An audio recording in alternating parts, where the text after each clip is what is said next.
Fala moçada, tudo bem com vocês? Animados aí? Vamos que vamos! Eu tô aqui, ó, com tudo, no pique, né? Pra gravar as melhores aulas. Eu sei que às vezes você tá cansado, então eu não posso deixar você cansado.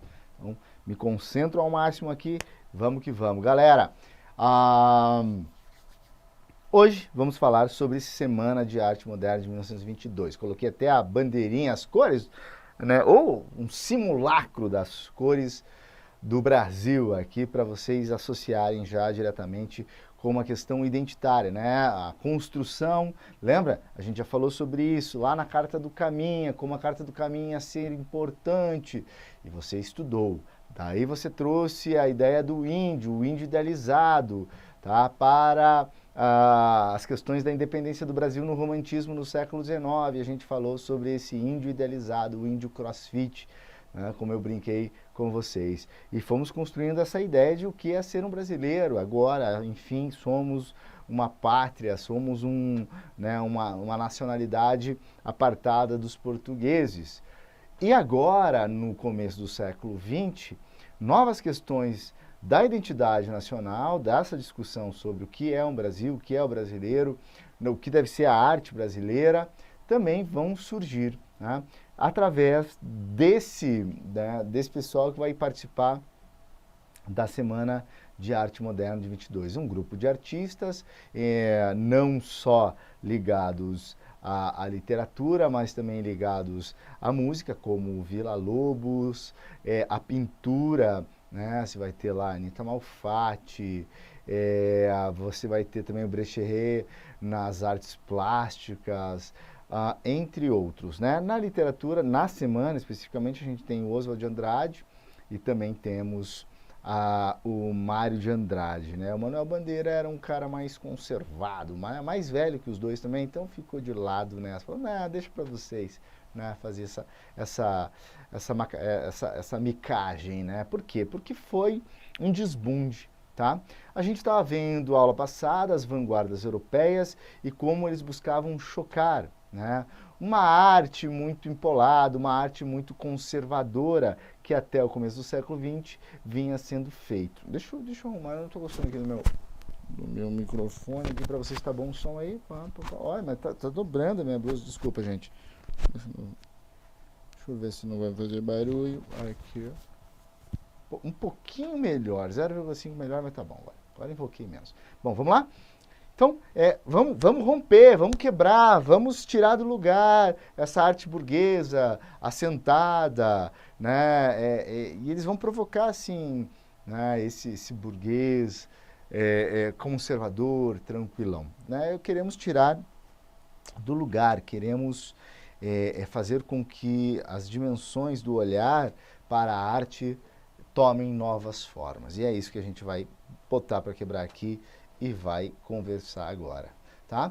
Então, Semana de Arte Moderna é um marco da arte brasileira, tá? Um dos mais importantes da arte brasileira, por isso tem uma aula aqui super dedicada a isso. 13, 15 e 17 de fevereiro de 1922, em São Paulo, tá? A gente tem esse evento no Teatro Municipal, eu botei em cima aqui, ficou em cima. Essa semana, né, especificamente, tinha uma ideia de contestar as comemorações do centenário da nossa independência. Vejam, 1822, 1922, tá?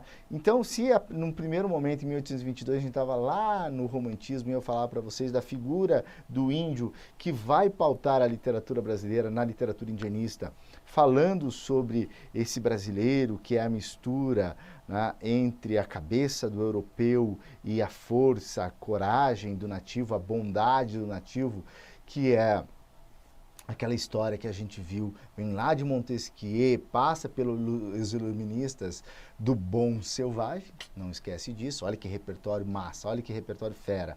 E esse bom selvagem era o símbolo do Brasil. E aqui a gente vai ver que isso não está encaixando, não cabe, né? Não dá match, né? e que vai ficar alguma coisa meio, um fio meio desencapado nisso tudo.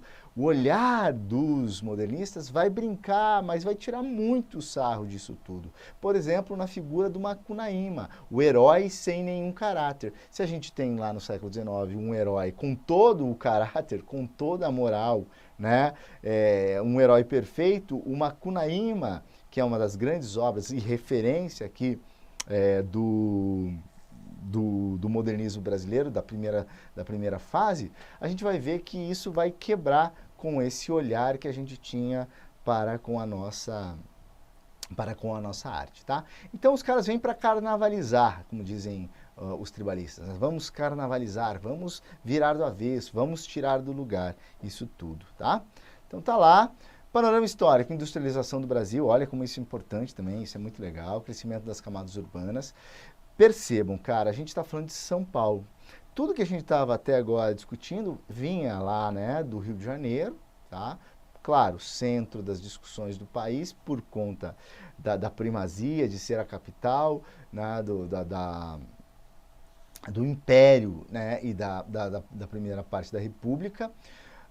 Agora, São Paulo, como a gente viu no final do século XIX, o século XIX vai ter algumas questões muito importantes. Primeiro, né, a República, né, tomando o lugar da monarquia, e o final da mão de obra escrava. Com o final da mão de obra escrava, gente, nós temos que perceber que a gente tem umas levas e ondas de estrangeiros que vêm buscar, né, de imigrantes que vêm para o Brasil formar e engrossar mais o nosso caldo, né? Por isso esse rostinho japonês, por isso os colegas polacos, os colegas italianos, os colegas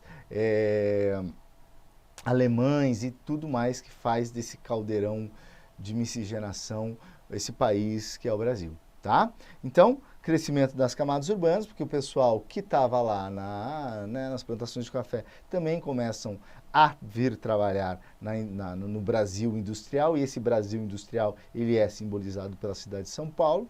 Modernidade das máquinas, o trem, os carros, o telégrafo, o rádio vão aparecer nos poemas, vão ser temas, né? Ou pelo menos pano de fundo para os poemas e também para a prosa modernista. Os imigrantes insatisfeitos, a greve em São Paulo em 17, né, a primeira grande greve.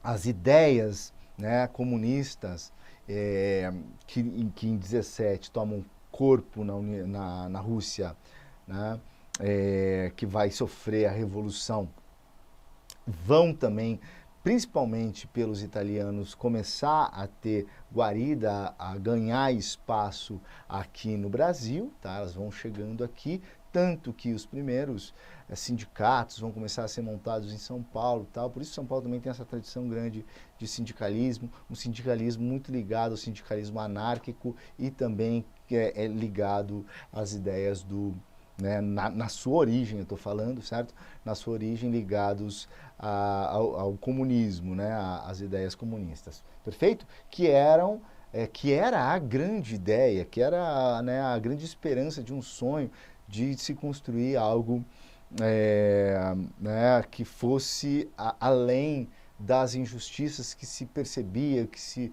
viam, né, de todo o sistema capitalista que já estava bem mais avançado, tá? Então começa essa polarização e esse encontro das duas, que, claro, a gente já estuda aqui e vê, né, como regimes totalitários foram formados atrás de discursos comunistas, socialistas, enfim, né, mas discursos também ditatoriais nós temos atrás de qualquer tipo de ideologia, né? Seja ela comunista, seja ela de direita, seja ela militar, seja ela... Né?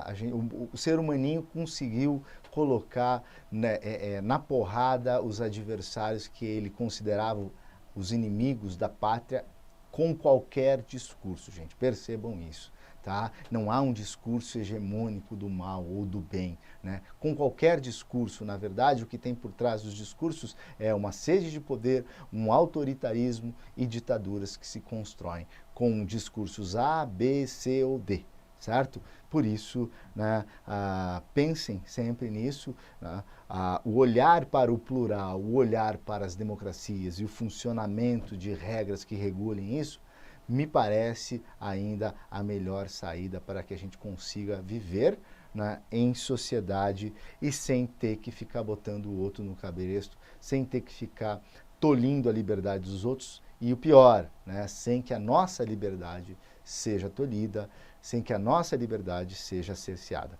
Perfeito? Então tá lá, né? Todo esse papo tá rolando com o desenrolar que a gente conhece, né, no Brasil e no mundo. Então vocês têm que pensar a partir desses fatos históricos, né, toda a repercussão que isso vai dar no mundo. E aí, gente, é estudar história, né, é se aproximar de grandes livros, como, por exemplo, da Svetlana, cara. Você conhece a mulher aqui? Svetlana Alexievich, grande mulher, prêmio Nobel de literatura, que escreveu, por exemplo, O Fim do Homem Soviético, A Guerra Não Tem Rosto de Mulher, um livro sobre Chernobyl, grandes livros, grandes narrativas sobre o desastre, né, que foi a experiência soviética, pelo olhar humanitário, pelo olhar sociopolítico, né, que a gente conhece. Então, são livros interessantíssimos. Prêmio Nobel de Literatura, Svetlana, indico fortemente. Procura lá. Beleza? Então tá bom, galera. Revolução de 30, fim da República Velha, Bolsa de Valores americana, tá aqui o Abaporu, né? O Abaporu, que é um dos quadros mais famosos do modernismo, tá? Um quadro que foi oferecido para o Oswald de Andrade, né? Ele que entrou, né? Capitaneava essas ideias. O Homem que Come Gente, né? Um quadro da Tarsila Amaral, que era namoradinha do Oswald de Andrade nessa época. Bom, a semana foi organizada por Paulo Prado, um historiador. Teve como principais nomes, né, aqui de peso, o Villa-Lobos, Oswald de Andrade, Menado Del Pique, Plínio Salgado na literatura, fechando com o Graça Aranha, Anita Malfatti, de Cavalcante, Vitor Brecheret nas artes plásticas, pintura, né, e esculturas. Outro ponto alto da semana foi a leitura do poema Os Sapos, do Manuel Bandeira, feita pelo Ronald de Carvalho, que é um poema que a gente vai estudar, né, oportunamente, porque é um poema que vai tirar sarro, e aqui vocês vão começar a perceber, do principal alvo, né, de críticas do modernismo, que era o parnasianismo. Agora você vai lembrar da minha aula de parnasianismo. Lembra que eu falei para vocês? O parnasianismo era a principal corrente, a principal estética. Se você perguntasse para uma pessoa na rua, me fala o nome aí de um poeta, ele ia falar o nome de um poeta parnasianista, esqueci o nome aqui, do Olavo Bilac, certo? Ia falar Olavo Bilac. Como hoje a gente fala, possivelmente, Vinícius de Moraes ou Carlos Drummond de Andrade, no século XIX, começo do XX, as pessoas falariam Olavo Bilac. Então, o jeito de olhar a poesia, o jeito correto, certo, de se fazer poesia, era a maneira parnasiana. E é contra isso que esses caras aqui também vão se manifestar, tá? Tá lá, os sapos. Enfunando os papos, saem da penumbra, aos pulos os sapos, à luz os deslumbra. Olha que poema bacana para cair na prova do Enem. Quem são os sapos? Quem são esses sapos? Que alegoria que ele está brincando com o quê? Ele está ironizando o quê? Justamente, né, a poesia parnasiana, porque parece pessoas que ficam repetindo coisas sem sentido, como se ficassem coachando. Então, os sapos saem da penumbra. A luz os deslumbra. Então, eles são deslumbrados, eles gostam de aparecer, eles gostam de holofotes, diz aqui o sapo do Manuel Bandeira. O sapo tanoeiro, parnasiano aguado, cara, olha ele aqui ironizando os caras, né? Aquele suco aguado. Diz, meu cancioneiro é bem martelado, vede como primo em comer os hiatos, que arte, e nunca rimo os termos cognatos. O meu verso é bom, frumento sem joio, faço rimas com consoante de apoio. Tomar uma aguinha? Beleza, galera?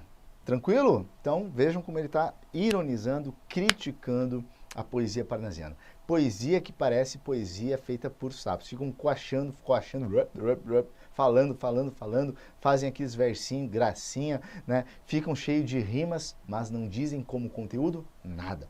E por quê? Lembra lá no parnasianismo, cara? Eu falei para vocês, o parnasiano escreve de costas para o social, não olha para a realidade social, ignora. O negócio do parnasiano é a arte pela arte. Bom, voltando, quando a gente fizer uma próxima aula sobre a primeira geração, eu comento mais novamente isso, beleza?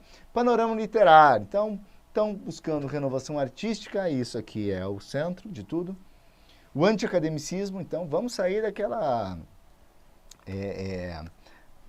daquela poesia oficialesca, né? Feita na academia. Crescimento e industrialização de São Paulo, os imigrantes. Livro importante, né? Brás, Bexiga e Barra Funda, certo? Do Alcântara Machado, A Linguagem do Cinema, o Verso Livre.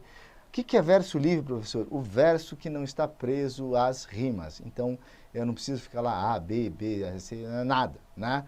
Então, duas características interessantes. O verso livre, o verso que não se prende à rima, e também é uma poesia que se aproxima da prosa, uma prosa poética, né? A gente vai ler alguns trechos, né, agora, nas aulas da primeira geração, segunda geração, mas principalmente vai ter uma aula especial lá, como ler a poesia da primeira geração, beleza?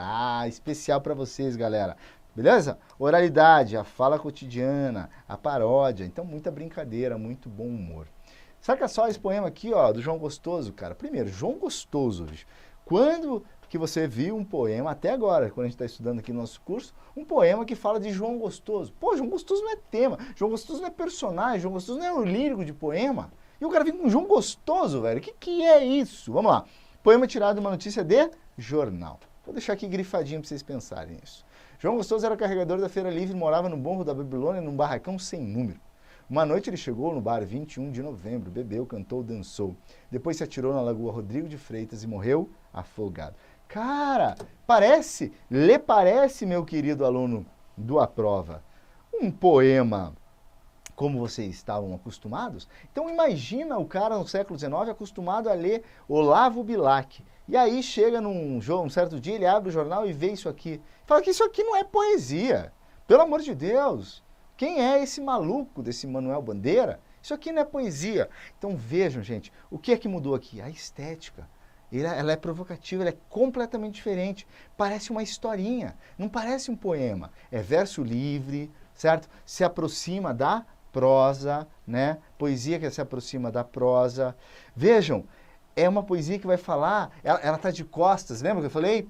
Parnasianismo de costas para a realidade social, para o social. Aqui, cara, aqui ele está falando que esse poema foi tirado de uma notícia de jornal. O que é mais prosaico, mais dia a dia, mais realidade pequena, cotidiana, do que uma notícia de jornal? O jornal é o símbolo do cotidiano. E é de lá que ele tira essa história. Do João Gostoso, um cara carregador de feira. Quem fazia poema com carregador de feira, cara? Né? A gente fazia com reis, né? Lá, sei lá, a tradição clássica, os grandes reis, esses caras que figuravam como dignos de serem poetizáveis, como vidas dignas de serem matéria de poesia. Então, sei lá, se você pensa lá nas tragédias gregas ou na tragédia shakespeariana, você tem o Rei Lear, né? Você tem Édipo Rei, as tragédias. Essas são vidas dignas de constarem aqui, né? Agora, chega o modernismo fala assim, não, eu quero o quê? Eu quero o homem comum. Eu quero o cara do feijão com arroz, o João Gostoso, olha aqui, tá aqui o João Gostoso. Carregador de feira, cara. O cara não é rei, o cara é carregador de feira. Mora no Morro da Babilônia, barracão sem número, a noite chegou, bebeu, cantou, dançou. Coisas prosaicas, coisas, nossa, dia a dia. E depois ainda o cara se jogou e se afogou. Suicídio. Nossa, que estranho. Isso não era. Vejam então, a gente tem inovação na técnica poética, certo? Estética, ou seja, nós temos ali verso livre, prosa poética, tá? Mas também a gente tem uma revolução, uma mudança muito grande em termos temáticos, né? O homem comum entra na poesia para a gente falar sobre isso, né? E a temática prosaica do dia a dia, né? Ordinária, também aparece aqui. Beleza, galera? Poética. Esse aqui é um grande poema também. Eu vou ler só um pedacinho, tá? Porque daí na aula especial eu quero trabalhar melhor esse poema, tá? Estou farto do lirismo comedido, do lirismo bem comportado, do lirismo funcionário público com livro de ponto expediente. O Manuel Bandeira aqui vai falar do que ele está cansado, né? Gente, sempre que você se deparar com um poema chamado Poética, é um poema metalinguístico, né, geralmente, ou seja, a poesia falando dela própria, a linguagem falando dela própria, que vai trazer o olhar, os valores e o pensamento sobre a poesia do poeta. Então, para mim, é como se o poeta dissesse assim, para mim, a poesia é isso aqui. Aí ele escreve uma poética. Uma poética é quase que um cartão de visitas do poeta. Tá? E aqui ele fala, ó, eu estou cansado do lirismo comedido, do lirismo bem comportado, do lirismo funcionário público. Cansei do quê? Cansei do academicismo, diz o Manuel Bandeira. Cansei de regrinha parnasiana. É isso que ele está falando para a gente. Abaixo os puristas. Todas as palavras, sobretudo os barbarismos, todas as construções, sobretudo a sintaxe de exceção, todos os ritmos. Estou farto do lirismo namorador, político, raquirítico, safirítico. De todo lirismo que capitulado quer que seja fora de si mesmo. De resto, não é lirismo. Será contabilidade de tabela cosseno, secretário do amante. Cara, quem coloca cosseno num poema? Só o Manuel Bandeira, o gênio. E aqui eu tenho que te confessar um negócio. O Manuel Bandeira, para mim, é o grande poeta do Brasil, junto com o Drummond, né? Eu amo o Manuel Bandeira, ele fala e cala fundo aqui em mim. Né?